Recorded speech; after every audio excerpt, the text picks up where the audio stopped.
What's up, everybody? I am Edgar, I'm Chris. and this is the Zero Meter Podcast, episode number 2.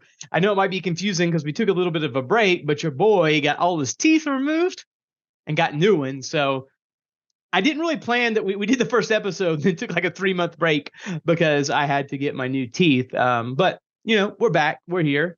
How you been, Chris? I'm here. You're I'm here? alive.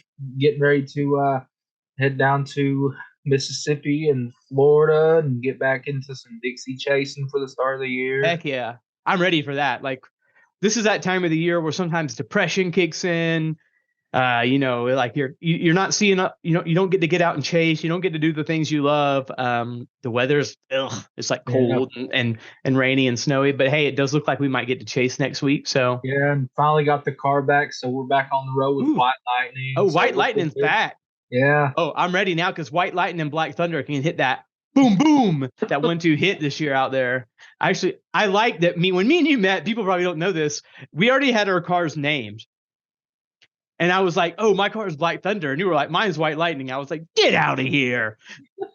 And it's true. It's awesome. Like, we literally have like sister vehicles. So, Chris, I want to ask you, since, you know, this little break, what have you been zero metering? Like, what have you been into since the break? Hot Wheels. I've got into collecting a ton of Hot Wheels. And I'm just going to say it goes all the way over here. And everything behind the camera right now is covered with Hot Wheels and collectible cars. That is all. Is there like a certain type of Hot Wheels that you go after, or are you just like all of them? Usually emergency vehicles and certain Hot Wheels they call treasure hunts, where they're extremely rare to find. And I'll go out and hunt for those. And I found a ton of those at the peddlers malls and flea markets lately, so I've really racked up on them, and then I've sold a couple too on eBay, and then got some M2s here behind me. That's a certain brand of Hot Wheel. It's not really a Hot Wheel, but it's a collectible die-cast car. They make like real vehicles, make them look cool and all that. So that's awesome. Yeah, I used to have like, I think everyone when they were younger had Hot Wheels. I liked all the like monster truck Hot Wheels. Those were like super popular back in the day, but I'm an old man, so we won't talk about that. But what I've been zero metering is food and pizza, mainly because I have teeth again. People don't know when you get new teeth, they don't think about you have to get all the old ones removed. So I was like 2 months without any teeth. So I've literally just been stuffing every food item I can to my mouth, mainly pizza because it's my favorite. But, you know, I got my teeth. I can eat again. Storm season's coming. It's about to get good, man. This year. Already hear the steak. Oh, you can already hear it in my stomach digesting. I mean, because we got to hit up. Where are we going? Is it Saltgrass? Saltgrass when we get to Dallas when we were there for the Chaser Summit. So we have a big group of us and go get a steak. Normally people don't know this. After you catch a tornado, most chasers like to go have a steak, but we're going to get one before the year starts because we know that's how good it's going to be this year, right? Heck yeah. What was your final count this year? My final tornado count this year of 2023 was 36. Mine was 30. Heck yeah. We both broke the 30 club. It was my best year ever. And I'm not like trying to super brag about it because I won't lie. Like this was probably one of the easier years to storm chase, but still, man, you can get above 30 tornadoes. That was a pretty rad year. Yeah, I was down for about 3 or 4 months when the Cruiser went down, had to get a new engine, which took 6 months because the dealership don't want to fix anything. So yeah, finally got that back. So we're back on the road. Hopefully this year I'll break the 30 mark and get even higher and go from there. Hey, listen, I don't see any reason why we can't shoot for 50. I think 50 is in reach. 50 is in reach. All right. So what's up next is our weather story of the week. But really, it's more than a week because we haven't had a podcast in like 3 months because of the issues we already said before. But, you know, what I was thinking about talking about, Chris, is, man, has there been a lot of drama in the Twitter sphere around the weather community there. So, yeah, I think that's the ongoing story for the off season because I feel like with the lack of storm chasing, everyone just sits at home and tries to create drama on Twitter. Yeah, you know, every time you get on X or Twitter now, especially when there's no storms. You see it. Everybody has. Oh yeah. There's no getting around it. If you're in the weather community, you see it, you know about it. So yeah. Yeah, and what's crazy is the weather drama is really petty most of the time, right? Like I think everyone outside of the weather community that sits back and watches it, because let's talk about the things that most people are arguing over, right? What your chase car looks like. It looks too much like a cop car, right? Or you have too many light bars, or you're driving too fast in the middle of a storm chase. I feel like those are always there. Like there's like anytime there's no weather, I just know that something's about to come up. Yeah, I just sit back and I just say chase and let chase. Just be. You chase Just what you chase. want, do it how you want. It's none of their business Yeah. how you chase, what you chase. Dude, it is your life. If you want to chase every day of the year, Yeah. that's fine with me. You want to chase, that's on you. I real. don't want to be out every day. I know other people's got specific things, Yeah. they want to be out.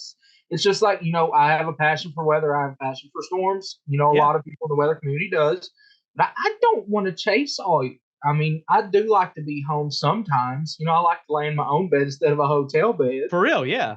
The thing that I always found like so comical about it is, like I said, that it seems to be like petty things that people are getting upset with, but like why does everyone care what everyone else does when they're out chasing? I get it, because some people, the argument is going to be, well, you're representing storm chasing. Well, most people out there in the world don't really, I don't think they're doing that. And one, if you're going to try to make something, if you really are saying, well, I'm calling these people out on Twitter because I think things need to change. I call bullshit on that for one reason. When's the last time you've changed your opinion because of someone coming at you on a social media account? I can tell you how many times it's been for me. That many. Like the only reason you're getting on Twitter and calling people out for these things, it's really, you're just like, oh, don't forget about me right now. Hey guys, I still look, I got a Twitter account, I got a Facebook, I got a TikTok account. Don't forget about me. I'm like, because you're really not, and they're doing it on this high horse of I'm going to be a savior of storm chasing and call people out. Yeah, that doesn't work. You just want attention. That's called keyboard warriors. Yeah. Oh my God. And there's a lot of weather weenie keyboard warriors out there. A lot. They got some big bravado on Twitter, don't they? And I'm pretty sure that's probably not, specific just to storm chasing community. I know Twitter's pretty toxic in general, but come on. I mean, like in the weather community, like we don't have that much to be upset about. So the things that they pick just seem to be so like petty, but like if a storm system bust. Well, it was forecasted horribly. Everything negative every time. Oh, this is my favorite though. Like anytime someone, this is kind of a little different, but like my favorite one is when people get on Twitter when they know they can't go chase a setup because they have to work or they don't have the money to do it, or whatever's going on in their life, they can't chase it. They instantly just crap on that setting, like on that setup. They'll be like, anybody going out to chase this is wasting their time. Like this isn't going to happen. I'd be like, dude, you would be chasing if you had the ability to, but because they can't chase, they just get on there and have to make a scene. But yeah, that's pretty much, I think, been the weather story of the week since there hasn't been chasing, because there hasn't been a lot of events to chase, but there has been a lot of Twitter drama to watch for sure. All right. So we want to welcome Marcus Reynolds to the podcast. What's up, Marcus? Hello, not much. Thanks for having me. Yeah, no problem. So me and Marcus met earlier this year. I've only known Marcus for about a year, but we ended up chasing the last half of the season together. So yeah, we're really excited to have Marcus on here. I lived out of your house for about 2 weeks. Oh, you did do that on and off. Yeah. There's like a list of chasers, I think, that lives out of my house during the spring season. So how's your off season been? It has been busy. I got a full-time job and I'm completely rebuilding my car, and it's been really busy. Oh, nice. Are you doing like the work during the off season, save up the money so that you can chase the whole chase season? Yep. Awesome. I'm sure everyone that listens, if you're a chaser, you probably can relate to that because we all have had to do that. For sure. Mm-hmm. Chris, you're looking really good with the new haircut and the new shave. I haven't seen you in a little bit. Got that cowboy hat on. It's beautiful. Yeah, got rid of the Chris Stapleton look and come around at the worst time of the year. It's getting cold now. I lost all my fur, so I'm a little cold on the top now. So that's why I got the hat on. Yeah, I think I can relate to being a little cold on the top. It's a little always cold up here on the bald head. All three of us have hair problems now. Yeah, I mean, it happens. Maybe there's a correlation with chasing storms and losing your hair. Yeah, it's stressful. I can tell you. I think they could. Well, I mean, and since we're talking about stressful, we have Marcus on, and you can't have Marcus on the podcast this year without asking him about his Rolling Fork experience this year in Mississippi. For those of y'all that don't know, Rolling Fork was a tornado that devastated the town of Rolling Fork, Mississippi at night. And Marcus kind of got in the way a little bit of that. So I'm going to let him talk about that a little bit. And I think my first question is just like, what have you learned from the whole experience? Don't go into nighttime Dixie chases with fast storm motions and play aggressively without your normal, very information-heavy setup. Because I normally have, radar on my laptop and a bunch of information in front of me at all times.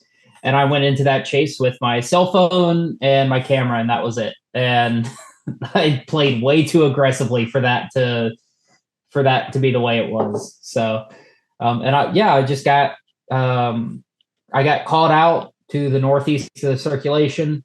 Didn't even see the tornado until it was about 15 seconds from me, and it ran me over and threw the car 150 feet and rolled it, blew out all the windows, and that was my early spring, and I was down for the count for about a month after that. Not for injuries, but just not having a working vehicle.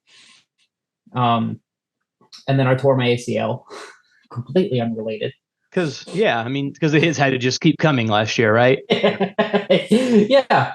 Yeah, and so I actually met Marcus for the first time the day after Rolling Fork in Rolling Fork. I was out getting some drone footage. You were walking around with a couple other people, and I was with Nate, and we were talking, and then you mentioned that you need a ride home to Norman, and I asked who you were, and you were like, Marcus, and I was like, and everyone had already heard the buzz about you on Twitter getting hit, and I was like, Marcus that got hit by the tornado? He's like, yeah, but it surprised me because you were just like, looks perfectly normal, and I was like, I was expecting to see somebody all haggard and black eyed and bloody, but man, you were just I would have never known you had just gotten hit by a tornado the day before. I was with my friend Steven, and we went and we got a hotel down in Vicksburg, and my friend Steven, he's a wonderful friend, and I showered up and cleaned myself up. I had a cut on the back of my head and a broken finger, and that was it. Yeah, I know. I don't. Very lucky to get out of that with no real injuries. I think I may have been a mile south of Rolling Fork whenever I seen it drop in that open field, and it may have been 4 minutes tops until cell towers were gone. Nothing. You couldn't get no messages out. No video feeds were going out. You were just one man for yourself up there. And it's going back to that day, when I got into town, we were one of the first ones into town. I didn't hear about you getting hit until later that night. And, I was walking around seeing if anybody was there, like if we could help anybody or whatever. And, man, it was just crazy because you didn't see a lot of emergency response. You had to remember you're in the middle of nowhere in Dixie, and no cell phones are getting out. You have I think I seen 2 police cars. I seen no ambulances for a good hour. And I think that's where Reed and me both picked people up and took them to Vicksburg because the hospital in Rolling Fork, I was told, was no longer there. So we drove to Vicksburg, and then later that night we went to Yazoo City. That was supposedly the closest one to where we were that had a decent hotel to stay at that night. And then that's where I heard that you got hit, and I was like, oh, Well, okay, and then you wasn't the only one that got hit that night either, and that just goes to show, even the most experienced of chasers can put themselves in a situation like that and not mean to. So, like Marcus, right after Yeah, although I would not call myself most experienced. well, you have experience in that situation now, right? I bet if you had to do over again, you would choose a little different, right? I would sit about a quarter mile further to the north. that is what I would do if I had to do over. So I don't even think I've asked you this. I met Marcus that day, like I said, and we drove him back to Norman. But so immediately after, like, you had realized what happened, the tornado had passed, it had just ran you over, your car's been thrown. What did you do? Like, what was your next move? Like, what were you thinking? Like, what happened right then? So I sat up, I grabbed my phone off the floor of the car, and it was recording. So I took a quick clip just for, that's what's on my brain is I'm a storm chaser. Video is what I do. My brain just immediately went into take a quick clip. I couldn't tell you why. That was just my brain response to that. It probably wasn't the right thing, and then I got out of my car and looked around and tried to get my bearings. I figured out where I was in relation to where I started, which was about 150 feet away in the middle of a baseball field. And then I started just walking around, trying to find people, trying to do a little bit of search and rescue. In fact, I came across the guy that Reed took to the hospital that had a pretty bad head injury. And he was in the road, and his wife or girlfriend or somebody came running up to me and asked me to find somebody. So I found, I just started running around and trying to find a police officer or, fire department or somebody that can take him, because I knew that it was a head injury and that it was something that had to be taken care of. And I couldn't find anybody. So, and then I don't know, after 20 minutes of wandering around looking north of town, I finally run into a cop and get him over. The cop was like, yeah, I can't do anything. There's all this other stuff going on. It's just going to have to wait. And then thankfully, unbeknownst to me, because the cop also yelled at me and was like, hey, get back in your car. We don't know if it's safe around here, yada, yada. Fair enough. And so I got back in my car and I'm sitting there and I realized, oh, my car's still running. Oh, wow. So, yeah, I was like, oh, wait a second, this car is still running. So I pull out of the baseball field. I drive over the chain link fence that I had gone through.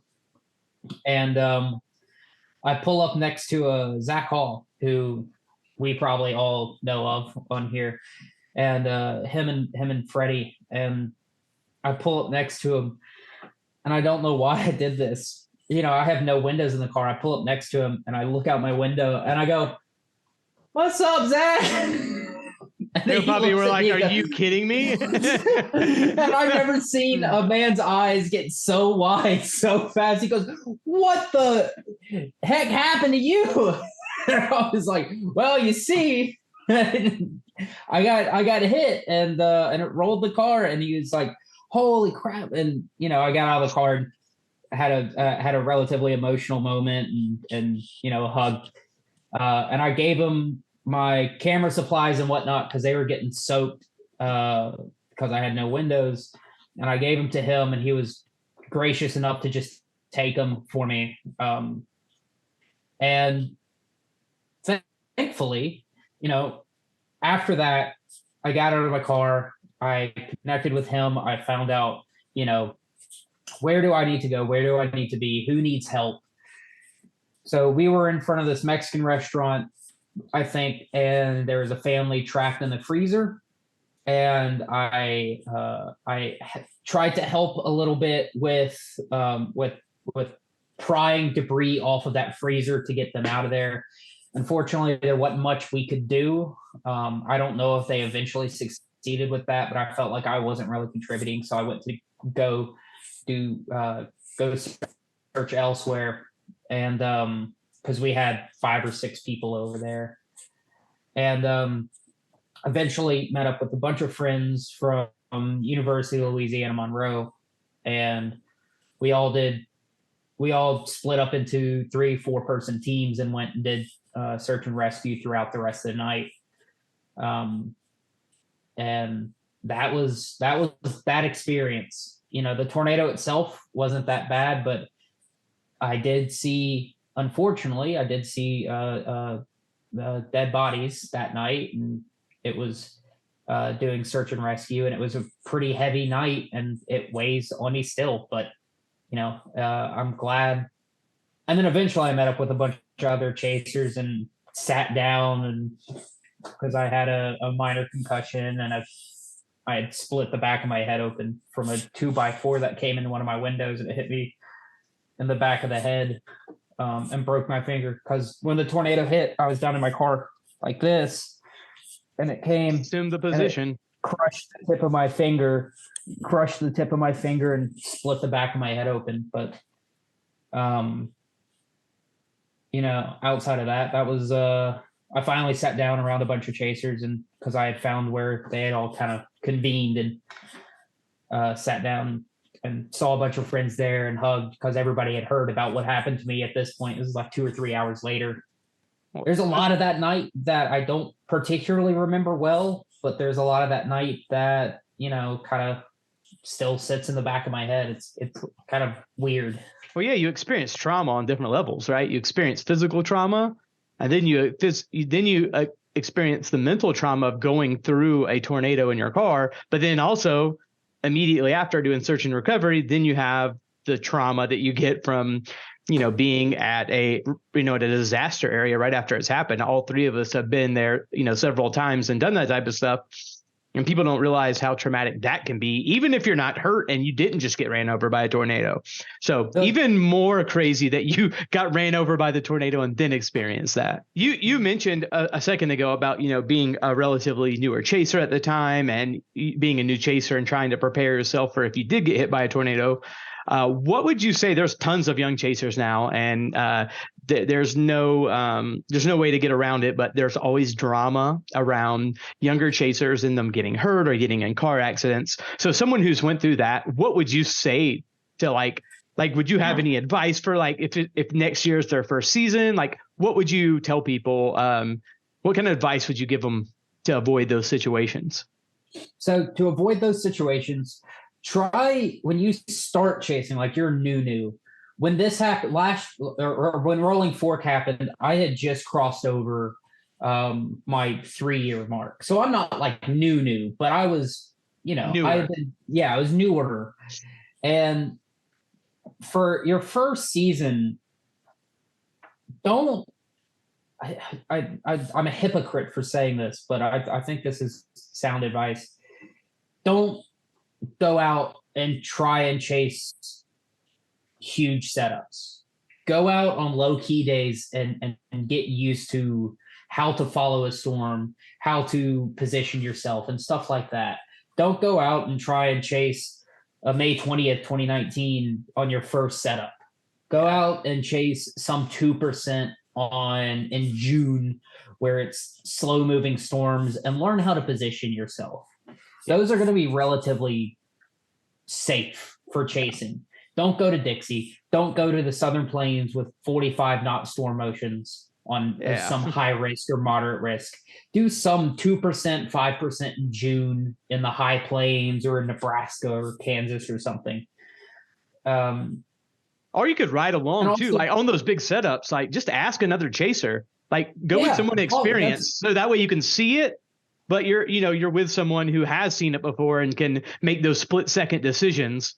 That's the part that you can't replace. Like you could study all you want, but like making split-second decisions when your life's on the line is not easy. It's just not.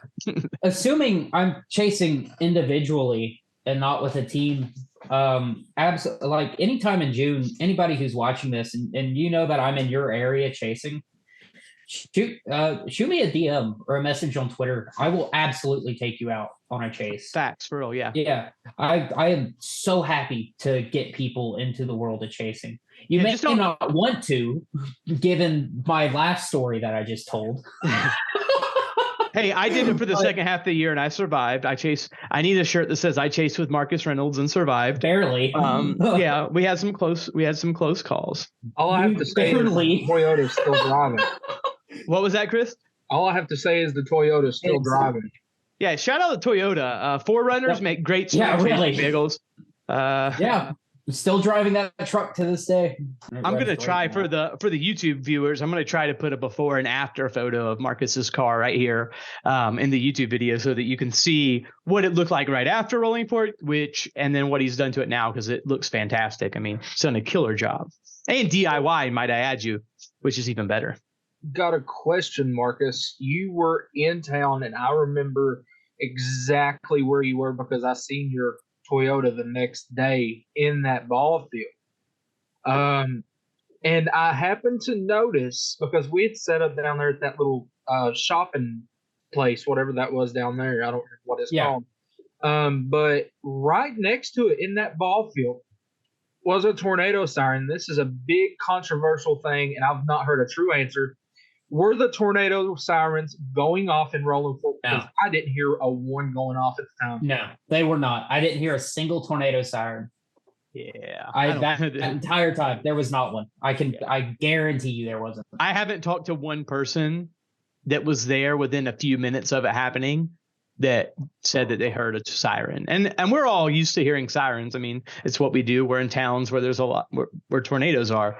But yeah, I've heard that from several people that there weren't sirens. And going back, it came together so quick.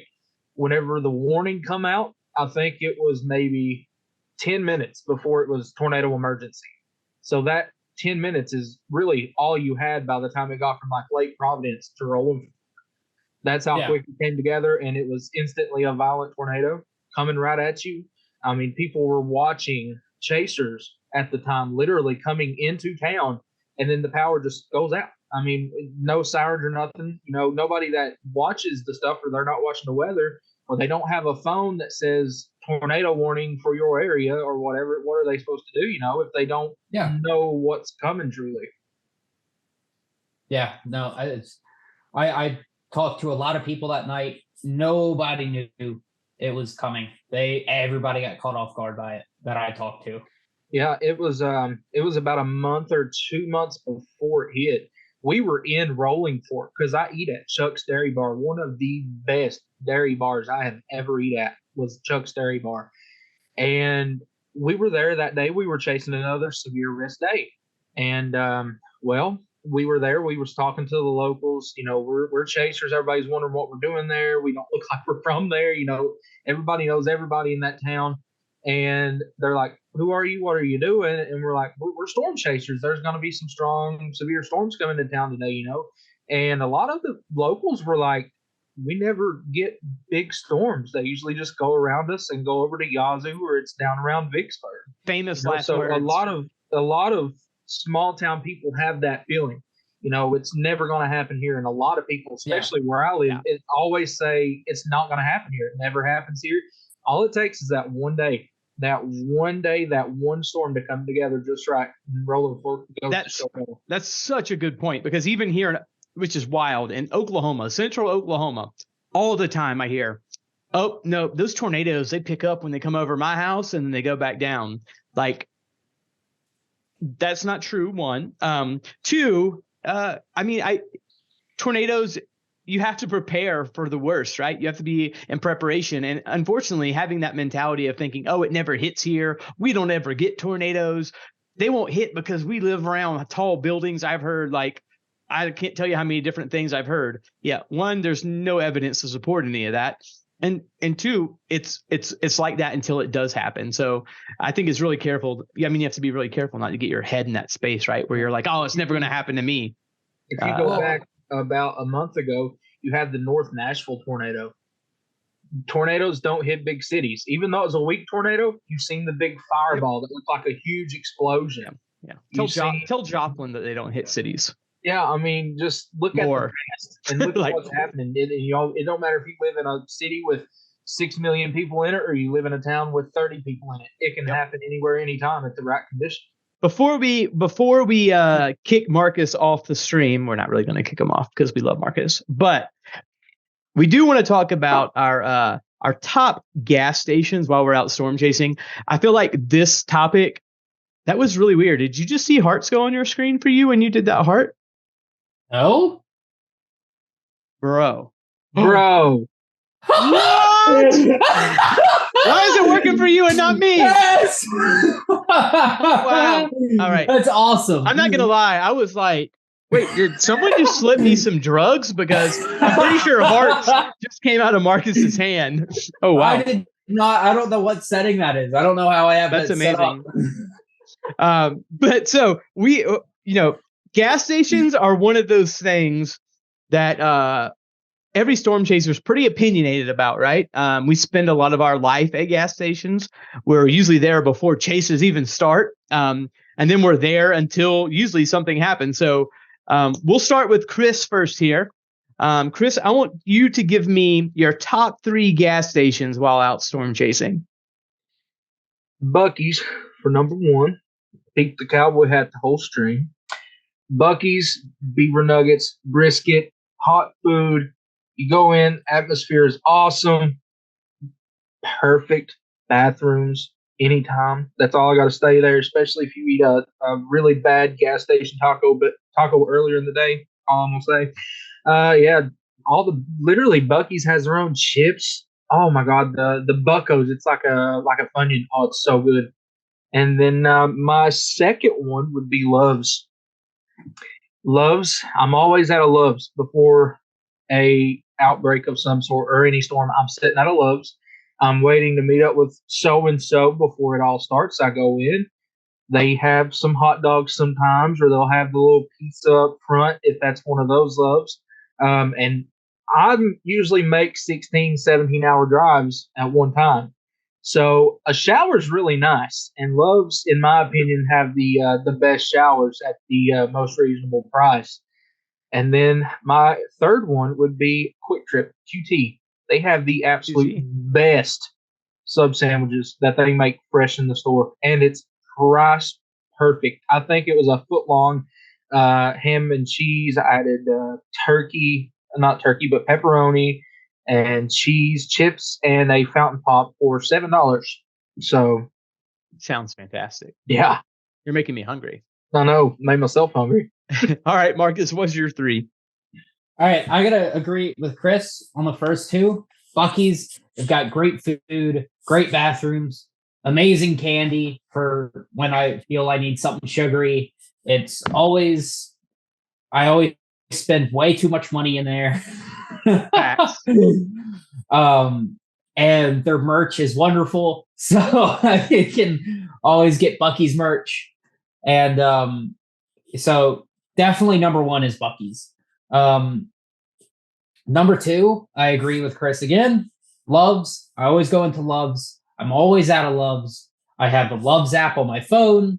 I will always find a Love's that either has a Subway or a Godfather's Pizza, because those are my 2 vices of fast food when I'm out traveling, is Subway or Godfather's. And it is always just wonderful to stop at a Love's. There's a couple of rough ones, but for the most part, they're always wonderful. And like you said, the showers are wonderful at Love's. And this is where I depart from Chris, and this is where I say the showers are the reason that I picked this one, and it's Pilot Flying J. If you ever stop at a Pilot, there's one in Roanoke, Texas, in particular, that the showers are the hottest and have the highest water pressure I've ever been in. I felt like it was going to rip my scalp off in the best way possible. Sounds awesome. That was a wonderful shower. And every QT I've been into that has showers has been Art QT. Oh my goodness. Every Pilot Flying J that I've been to that has showers like that, it tops the list for me. Yeah. I'm in somewhat agreement with y'all because I will say Buc-ee's is number one. And honestly, at this point, if Buc-ee's isn't on your number one, you've never been to a Buc-ee's. Because as far as a gas station, I always say, just imagine if you combined Walmart with a gas station and then kind of threw in a little bit of a theme park vibe. That's Buc-ee's. And their toilets alone, I know Chris mentioned this, like their toilets alone are enough reason to go to Buc-ee's because you feel like you're sitting on like, you're on like, if I walked in and it had like a gold toilet like Donald Trump, I wouldn't even be surprised because that's what those bathrooms are so nice. That's what I feel like. I feel like I'm like walking into the Taj Mahal and sitting down on the throne to do my business. But that's number one. My number two is Casey's. Really surprised neither one of you said that. I know that you don't use showers. You don't do that. It's not a truck stop, right? But Casey's Pizza, I don't care what anyone says. It's amazing. It's really, really good. I love Casey's Pizza, and I will put it up there just for that. And then my third is Love's because Love's is bountiful. They're everywhere. Everything y'all said. Good gas. They usually have a pretty good like fast food restaurant attached to them, and they have good showers and all that kind of stuff. And my wife like works for the corporate office of Love's now, so I feel like I'm obligated to say that yes, I have to put Love's in my top three. Chris's mind was just blown right there. He was like, "Wait, you've been holding out on me? What?" Yeah, wait. Can you get us a sponsorship? No, I wish. I already told my wife. I was like, that would be the best. This is another thing I love about Love's too. You get 10 cents off every gallon at any Love's you go to. Hey, Love's, if you're watching this right now, there are 3 storm chasers that would gladly sponsor. I will wear an all yellow Love's jumpsuit for every storm chase this year. Every single one if Love's sponsored us. I mean, I would go as far as even probably painting myself yellow if they give me the Love's. But yeah, I'll take it to the next level. But Marcus, Love stickers on my car. Ooh, I will. We do. I will put Love's branding on my car. Yeah, and I'm a fan of the Oklahoma City Thunder, and Love's is their biggest sponsor. So literally on their jersey. So I mean, I'm just Love's all around. All right, Marcus. Well, we really appreciate you for coming on. It was awesome having you talk to us. I'm sure you'll be on more episodes to come. And I'm excited because we're all three going to see each other here in a couple weeks when we head down to the Storm Chaser Summit. So actually 4 weeks, still about a month away, but I'm trying to jump the gun. But thank you, Marcus. Thank you. Of course. Wonderful being here. Thanks for having me on. All right, Chris. So now really all we have left to do is go over our Chaser of the Week. But since it was the end of the year, we're going to throw a little curveball. It's going to be the Chaser of the Year. So we're going to kind of have this conversation out in the open a little bit because I don't know if we have a consensus on who we would think it was. I'm going to throw a name out there first. He was the first guest on our show, Freddie McKinney. That guy was on every major setup, I feel like. And not only was he on it, he had amazing footage. And man, that dude somehow managed to stream all those. And his stream quality is like high level. So I think if I had to vote on one, it would be him. Who else did you have in mind? Hunter Fowkes. Yeah, Hunter. Yeah, I seen him out on Encino this year. That dude, he's a really talented chaser. Yeah, but Hunter, I think his name needed to be in there. And then me and you were both just talking before we were recording this, and I feel like even though he was our guest today, Marcus should, at the bare minimum, get an honorable mention because the dude got steamrolled by a tornado, got his vehicle destroyed, and then figured it out and chased the rest of the year and still saw a crap ton of tornadoes. Yep. I mean, do you think, I don't know if I could do that if my car got rent. I mean, that was kind of impressive. Oh yeah. If my car got run over by a tornado, it's in the junkyard. Yeah. Yeah, it was pretty cool. So my car wouldn't live to tell about it. It's really hard to pick out of those three though. Just because they're all so good. And if your name wasn't mentioned or someone that you think wasn't mentioned, just realize this is just me and Chris's opinion. It's not official by any means. Yeah, I don't know if I could decide really out of those three. I think that maybe let the audience choose. Oh, we could take the easy. Yeah, let's take the easy way out, right? Like, hey, You guys choose out of those three. Who would you pick to be the chaser of the year out of Freddie, Hunter, and Marcus? Yeah, let us know. And with that, that wraps up this podcast. we will have another one coming out here in a few weeks. We're going to be at the Storm Chasing Summit coming up, so that's going to be fun. We're still deciding like if we're going to record an episode there or not, but if you're going to be there, make sure that you guys come see Chris and I. We will actually have some stickers, 0 Meter Podcast stickers. Just ask one of us for them. We'll get you one of those stickers you can slap on your chase car. And Chris got his celebratory cowboy hat on. So that's how we know it's time to wrap it up. But hey, thank you guys for tuning in. We can't wait to have a fantastic 2024. See ya.